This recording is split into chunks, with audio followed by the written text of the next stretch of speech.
Hello everyone, আমি আলিশা। কাল চলে গিয়েছিলাম একটু বড় বাজার কিছু শাড়ি শপিং করার জন্য। আর দেখতেই পাচ্ছ রাস্তায় বেশ ভিড় আছে, আর ব্যানারগুলোও সব পড়ে গেছে রাস্তার সব জায়গায়, যেগুলো দেখতে কিন্তু বেশ ভালো লাগছিল। ফার্স্টে আমি আমার বেড কভার আর নাইট ড্রেস কিছু কিনলাম। তারপরে দেখো এখানে মা, মিষ্টি, দুষ্টু সবাই মিলেই আমরা গিয়েছিলাম শপিং করতে। তো কিছু শাড়ি দেখলাম, আমাদের সবার জন্যই শাড়ি দেখলাম, আর এছাড়াও কিছু গিফটিং পারপাসও শাড়ি ছিল, তো সেইগুলো দেখছিলাম, বেশ ভালো লাগছিল।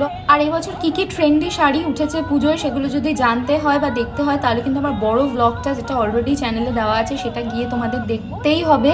যেমন দেখো এই জিমি চুটা খুব ট্রেন্ডি আগের বছর থেকে, এই বছরও আরও নতুন নতুন বেশ কিছু কালেকশন উঠেছে। এই দেখো আমাদের কলকাতায় কিন্তু লাইট জ্বলে গেছে পুজোর প্যান্ডেলে, চালতা বাগানে। মিষ্টি থেকে আমার পুজোর পাওনাটা বাকি ছিল, আর দুষ্টাইরও আমাদের থেকে পুজোর পাওনাটা বাকি ছিল। সো দ্যাট আমরা প্যান্টালুন্সে গেলাম, ট্রায়াল দিলাম, যেগুলো পছন্দ হলো শপিং করলাম, আর তারপরে দেখো খেয়ে দিয়ে বাড়ি চলে আসলাম। আজকের ভিডিওটা এইটুকু।